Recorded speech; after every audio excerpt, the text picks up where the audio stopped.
오늘이 종려주일입니다. 종려주일은 뭐냐면요, 예수님께서 십자가를 지시기 위해서 예루살렘으로 입성하시는 그날을 기념해서 만든 이제 종교력으로는 종려주일인데, 종려나무 가지를 꺾어서 사람들이 흔드는 그것에 유래해서 종려주일이라고 합니다. 사람들의 환호가 있고, 그리고 무언가 기쁨이 있고, 뭔가 희망이 있어 보이는 그러한 장면이지만, 사실 그 종려주일에 예루살렘으로 나귀를 타고 들어가시는 예수님의 마음은 어땠을까? 그 마음이 환호와 기쁨과 즐거움으로 가득했을까? 아니면 며칠 뒤면 붙잡히셔서 십자가에 못 박혀 죽어야 되는 그것으로 인해서 번민했을까? 아마 예수님의 마음은 복잡했을 거예요. 우리가 오늘 지나고 내일부터 이제 고난주간이 시작이 됩니다. 이 고난주간 동안에 우리가 특별 새벽기도도 하지만, 한 주간 동안 여러분들이 묵상하고 생각하는 것, 해야 될 것은 그 군중들의 그 환호, 그 속에서 그것만을 바라보지 말아야 되는 예수님의 마음, 그 마음 속에서 십자가를 져야 되는 그 길로 한 걸음 한 걸음 걸어가는 예수님의 그 입장, 그곳을 한번 우리가 생각하고 묵상하는 한 주가 되었으면 합니다. 예수님께서 이 땅에 오셔서 십자가에 못 박혀 죽으심은 다른 이유가 아닙니다. 예수님 자신 때문에 아니에요. 우리 때문에, 나의 죄 때문에 예수님께서 그 일을 행하셨다는 것입니다. 우리가 죄 짓지 않았다면 예수님께서 이 땅에 오실 이유도 없었어요. 그리고 그 모진 고난을 당하시고 십자가에서 죽으실 필요도 없었습니다.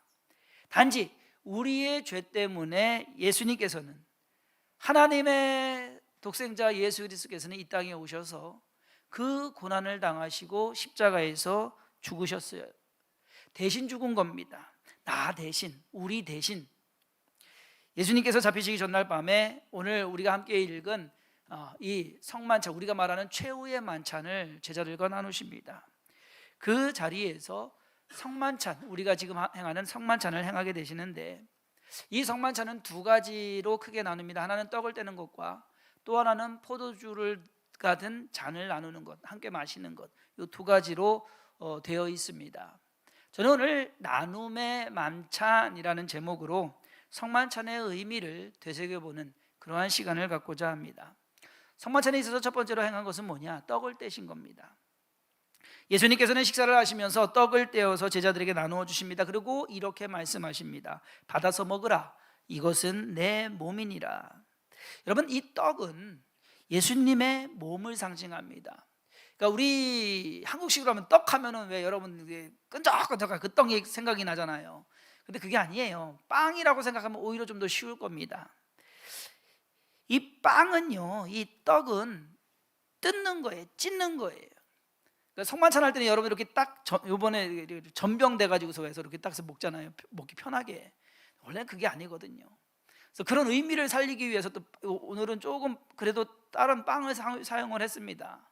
근데 이제 원래는 다음에는 아마 그렇게 나올 수도 있어요. 어떻게 나오느냐? 그냥 오늘은 그냥 잘 정성껏 잘랐어요. 크기를 잘 맞춰가지고서 잘랐는데, 다음에는 아마 막 찢어서 나올 수도 있어요.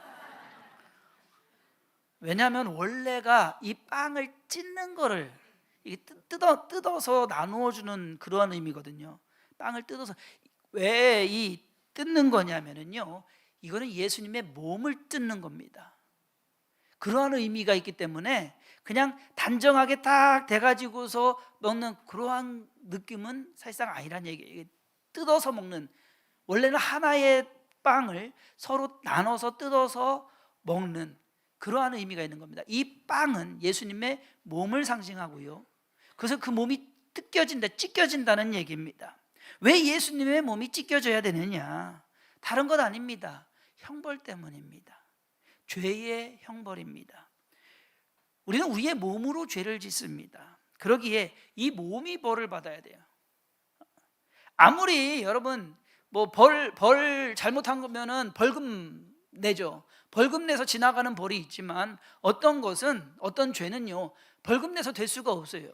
지금 전직 대통령 두 분이 다 들어가 계시는데 돈 많잖아요. 그럼 벌금 내면 될 거 아니에요. 근데 벌금으로 됩니까? 안 돼요. 본인이 수감이 돼야 돼요. 죄가 있으면 몸으로, 한마디로 세상 말로 해서 몸으로 때워야 된다는 얘기죠. 우리의 죄가 벌금 내서 될 죄냐? 아니란 얘기예요. 우리의 죄는 몸으로 이 죄값을 치러야 됩니다. 근데 몸으로 죄값을 치러야 되는데 이 몸이 찢겨져야 된다는 얘기죠. 사실 예수님께서 말씀하시는 이 성만찬의 의미에서는 몸을 찢는 겁니다. 형벌, 내 죄값으로 인해서 죄의 그 형벌을 받는데 벌을 받는 것이 몸이 찢기는 그러한 벌입니다. 벌금으로 해결이 되지가 않는 거예요. 우리의 힘이나 능력 또는 재물로서 우리의 죄값을 치를 수 없기 때문에 예수님께서 대신 자신의 몸을 찢으시는 겁니다. 이것이 십자가 사랑입니다. 그리고 그것을 상징하는 것이 성만찬에서 떡을 떼는 겁니다. 이 떡을 떼는 데에는 두 가지 의미가 있습니다. 하나는 우리의 몸을 대신하는 것, 내 몸이 찢겨져야 되는데 예수님의 몸이 대신 찢겨진 것입니다. 내가 고통을 당해야 되는데 예수님이 대신 고통을 당하신 것입니다. 내가 채찍에 맞아야 되는데 예수님이 대신 채찍에 맞으신 겁니다. 그 몸으로서 우리의 죄를, 여러분 생각을 해보세요. 그런 얘기들 많이 있잖아요. 지옥 가면은 뭐 이렇게 고통당할 것이다, 뭐 어떻게 고통당해서 사람들 얘기하잖아요. 사실 지옥 가보고서 얘기하는 사람은 없어요. 근데 뭐 그럴 것이다라고 생각을 하잖아요. 근데 지옥 가서 고통당하는 거의 대부분의 고통이 뭡니까? 육체적 고통이에요. 사람들 말하는 것이. 왜 그럴까요?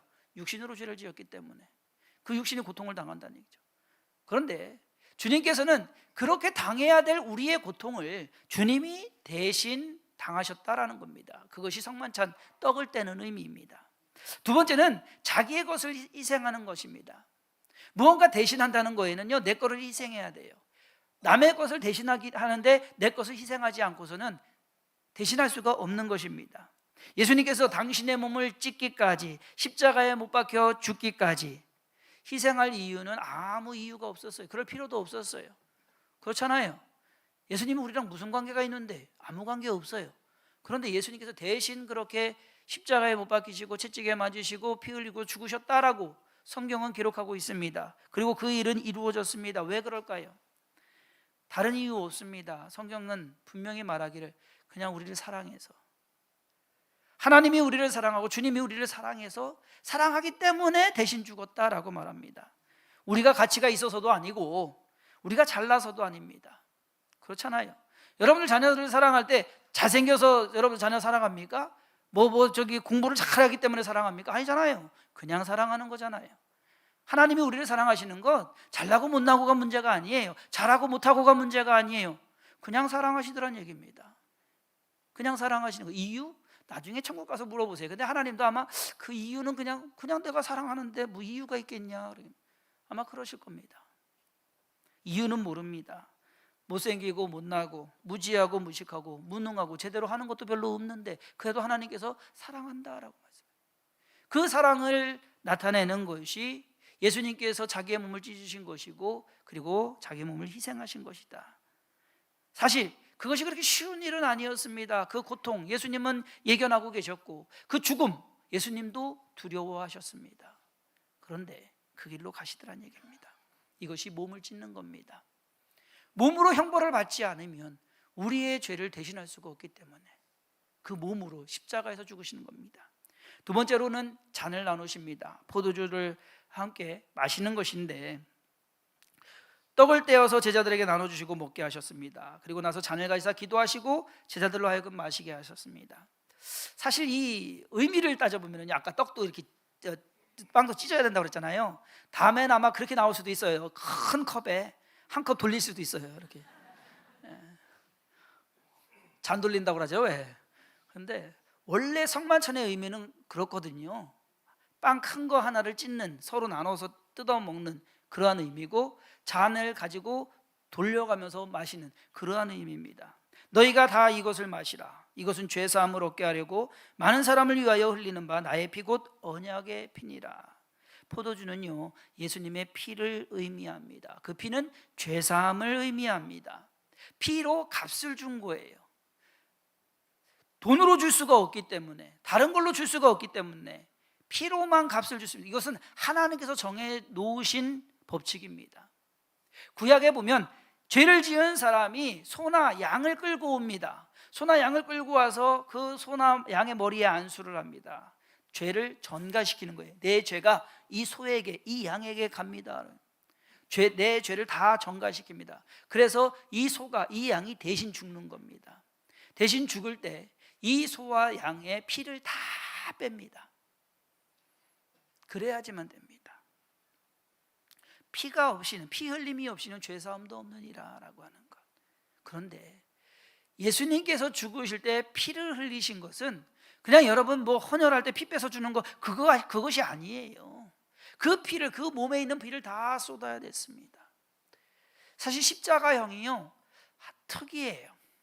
로마 시대에 가장 많이 사용이 됐습니다. 왜? 피지배계급을 억제하기 위해서, 억누르기 위해서. 로마인들에게는 십자가형을 하지 않았습니다. 참수형을 했습니다.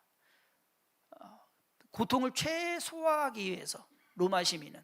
반면에 로마 시민이 아닌 식민지인들은 고통을 최대화하기 위해서, 그걸 일부러 또 보여주기 위해서 십자가형을 택했습니다. 십자가형은 원래 한참 전부터 있었지만 로마 시대 때 가장 왕성하게 사용이 되었습니다. 아주 잔인한 것을 보여줘서 감히 반란을 못 일으키게끔 만든 것이 십자가형입니다. 그런데 그 십자가형의 그 죽음은 어떤 것이냐면요, 고통으로 인해서 죽는 것이 아니라 피 흘림으로 죽는 것입니다. 사람이 십자가형에 바르면 못으로 양팔과 양발이 못에 박힙니다. 그러면 그것을 통해서 피가 흘러나옵니다. 여러분 뭐 피가 요즘 뭐 영화 나온처럼 뭐탁 박히면 피가 쭉쭉쭉 해서 무슨 물 떨어지듯이 하는 줄 알아요? 아니에요. 피가 나오기 시작하면 이것이 응고가 됩니다. 그럼 이게 서서히 나오는 거예요. 십자가형이 그래요. 그러면서 고통은 느끼는 거고, 그 십자가에 피가 흘리는데 나오는데 서서히 나오는데, 일반적으로 남자는 십자가형을 이제 하면은 남자는 보통 5일 동안 매달려 있습니다. 여자는 7일 동안 매달려 있습니다. 여자가 좀 더 센 것 같아요. 일반적으로 나오는 통계가 그래요. 보통 이 십자가형으로 죽는 그 시간이 매달리고서 5일에서 7일 정도 걸립니다. 근데 예수님 6시간 만에 돌아가셨거든요. 상당히 빨리 돌아가셨죠. 그러다 보니까 벌써 죽었냐? 이렇게 된 거예요. 십자가형으로서 죽는 사람은 5일에서 7일이 지나면 다리를 꺾습니다. 뼈를 꺾습니다. 그것으로 이 사람 죽었다라고 확인을 하는 거예요. 그런데 너무 빨리 죽어버리니까 사람이 죽으면 물과 피가 분리가 된답니다. 사람 몸 안에는 물이 있고 그다음에 피가 있는데, 혈액이 있는데 이것이 분리가 돼요. 그것을 확인하기 위해서 예수님의 옆구리에 창으로 옆구리를 찌른 거예요. 원래는 찌를 필요가 없는데 너무 빨리 죽어, 너무 일찍 죽어가지고 찌른 거예요. 죽음을 확인하기 위해서. 그래서 성경은 거기에서 기록하고 있는 것이 물과 피를 흘렸다라고 하는 겁니다. 창으로 찌르면 피가 나와야 될 거 아니에요. 근데 물과 피가 나왔다는 거, 분리가 됐다는 거죠. 사람이 죽었다는, 그러니까 이 생체학적으로 죽었다라는 겁니다. 그것을 말하는 거예요. 그러기에 피 흘림이라고 하는 것은 여러분 우리가 생각하는 그러한 간단한 그러한 문제가 아니에요. 그러한 일이 아니에요. 쉬운 일도 아니고, 그냥 우리가 생각하는 고통, 아픔, 그냥 뭐 당뇨 여러분 책정할 때 톡 찔러서 그 정도가 아니에요. 그 정도로 흘리는 피가 아니란 얘기입니다. 온몸에서 피가 다 빠져나오는 그 피 흘림입니다. 따라서 성만찬은 십자가에서 죽음이 아니고서는 이룰 수 없는 그러한 것을 나타내고 있고요, 십자가의 죽음으로 말미암아 이 성만찬은 완전해지게 된 겁니다. 그런데 따지고 보면 십자가에서 고통당하는 그 예수님이 바로 나의 모습이다라는 것. 내가 그 자리에, 그 순간에 거기에 있어야 되는데, 거기 달려야 되는 사람은 나인데 예수님이 아닌데, 내가 달렸어야 되는 것인데 예수님이 대신 달리시고, 내가 피를 흘렸어야 되는데 예수님이 대신 흘리셨다라는 것.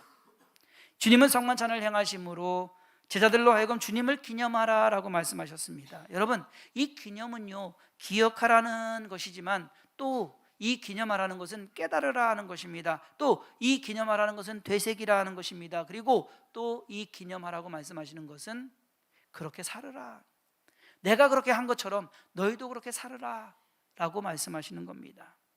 예수님께서 떡을 떼신 것은, 잡히시기 전에 성만찬을 하신 것은 자신의 몸을 찢겠다는 의지를 보여주시는 겁니다.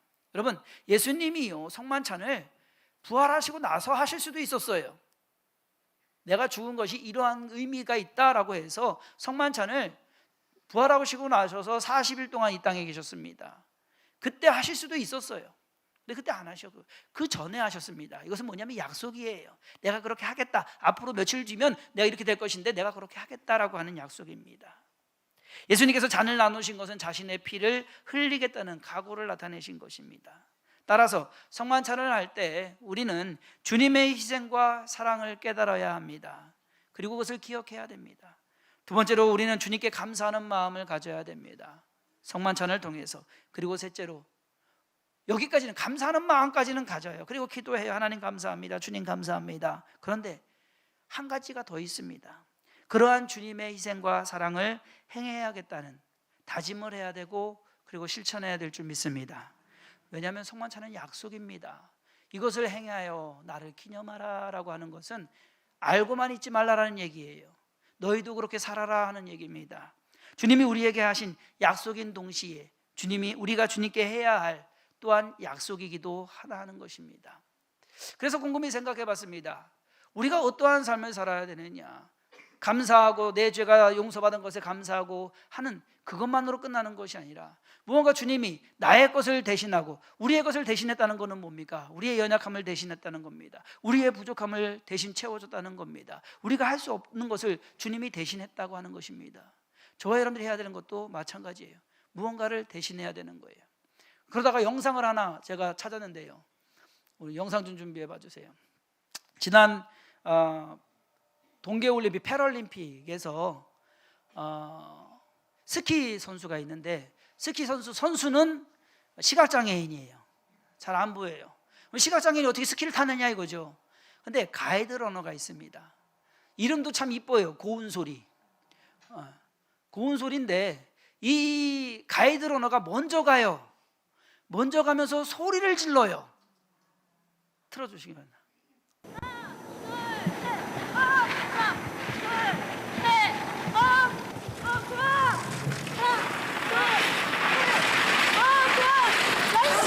제가 이제 긴장을 하면은 겁먹지 마, 천천히 잘 내려오고 있어, 이렇게 제가 좀 긴장을 덜 할 수 있게끔 많이 얘기를 많이 해줘서.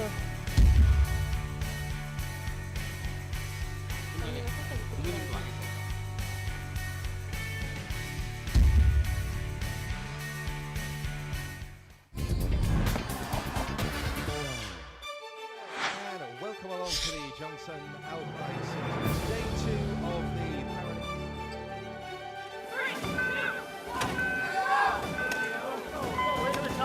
힘차게 출발을 하는데요. 저 먼저 출발하고 있는 선수가 바로 이 가이드 러너인 거죠. 예, 그렇습니다. 가이드 러너가 입고 있는 그 식별 조끼를 보고 선수들이 좀 그 뒤로 바로 쫓아가고 있습니다.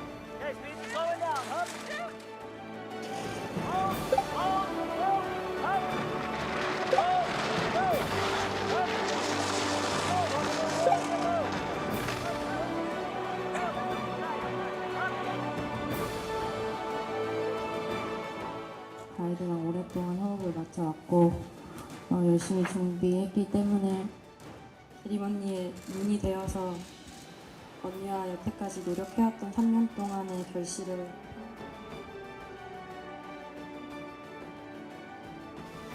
자, 성화대는 굉장히 높은 곳에 있습니다. 다시 한번 도전의 언덕에 서 있는 양재림 고은소리 선수인데요.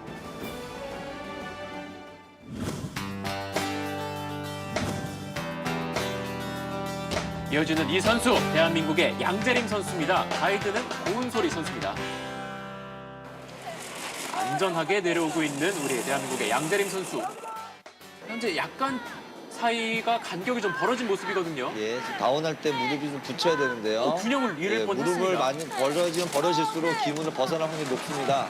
그래도 가이드를 러너를 믿고 확실한 경기를 보여줘야 할 것 같습니다. 맞습니다. 지금 마지막 피니시 라인 활강으로 좀 더 통과하고 자세 있는데요. 낮추고요. 자세 양재림 낮추고. 선수 예. 12초 86 늦어진 기록 현재 8위를 기록하고 있습니다. 평소에 선수가 기록했던 시간보다 조금 3, 4초 정도 늦게 나왔는데요.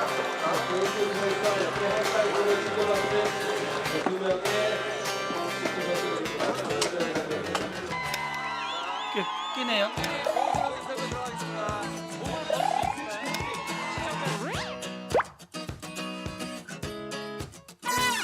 스페어를 고장나지 않는 이상은 그냥 잘 들려요.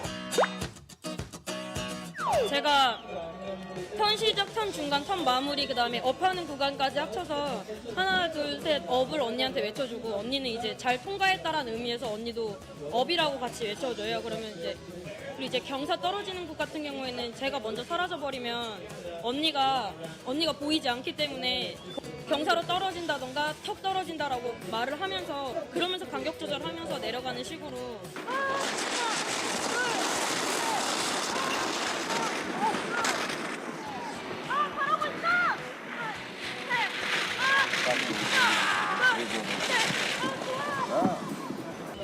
많은 시각장애인 분들이 특히 스키가 무서운 종목이라고 생각을 많이 하시는데 사실 가이드랑 같이 타면은 전혀 안 무섭거든요. 그래서 장애인 스키도 많이 접해 주셨으면 좋겠고 응원 많이 해주세요. 감사합니다.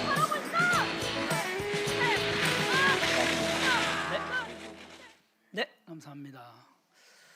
자, 여기에서요 질문 하나 드릴게요. 우리 크리스찬은 앞에 가는 사람이어야 됩니까? 뒤따라가는 사람이어야 됩니까? 앞에 가는 사람이어야 됩니다. 사실 이 종목에서 선수가 기록이 좋아서 메달을 따면 앞에 선수가 따는 거 아니에요. 뒤에 선수가 따는 거죠. 그렇죠? 앞에 사람은 그저 뒤에 사람의 눈이 되어주는 겁니다. 눈이 없는 사람의 눈이 되어주는 것. 우리가 죄를 지어서 우리의 몸으로 죄의 값을 치러야 되는데 주님이 대신 치러주신 것, 그것을 우리로 하여금 행하게 하라고 하는 것이 바로 주님께서 우리에게 말씀하시는 겁니다. 성만찬은 그런 겁니다. 우리의 부족함 하나님이 채우시고 주님께서 예수님께서 채우신 것처럼 우리가 있는 것으로 우리보다 더 부족한 사람을 채워주고 이끌어주고 도와주고, 그래서 함께 천국에 이르도록, 그 나라에 이르도록 가는 것이 신앙생활이어야 된다는 것입니다. 그러므로 성만찬을 행함에 있어서 우리가 감사한 것으로만 끝나는 것이 아니라 나는 과연 어떻게 그러한 부분을 채워갈 수 있을까, 채워줄 수 있을까 라고 하는 그러한 다짐을 또한 우리가 해야 될 줄 믿습니다. 가깝게는 가족들에게, 또 이웃 친구들에게, 또는 우리 주위에 사는 이웃들에게, 또 아니면은 먼 곳에 있는 사람들에게까지도 우리가 할 수 있으면 할 수 있는 만큼 그것을 채워가고 도와가고 그리고 이루어가는 것, 그것이 우리의 믿음 생활이어야 된다 하는 것입니다. 성만찬을 통해서 그러한 믿음 생활이 또 이루어져 가고 또 다짐되어지는 그러한 시간 되길 바라서 오늘 말씀드렸습니다. 잠시 기도합니다. 성만찬 준비해 주시기 바랍니다. 하나님께서 우리를 사랑하셔서 오늘 주님 앞에 나와 예배하게 하시고 예수 그리스도의 희생과 헌신을 깨달아 알게 하시니 감사드립니다. 주님께서 나의 몸을 대신하셨습니다. 내 몸이 십자가에 달렸어야 되는데 주님이 대신 달리셨습니다. 내가 피를 흘렸어야 되는데 주님께서 대신 흘리셨습니다. 그것을 기억하며 주님께서 말씀하십니다. 이것을 행하여 나를 기념하라. 그러므로 우리로 하여금 성만찬을 행함에 있어서 주님을 기억하게 하시고 기념하게 하시고 주와 동행하며 살아가는 저를 되게 하여 주옵소서. 모든 것 감사하며 예수님의 이름으로 축복하며 기도했사옵나이다. 아멘.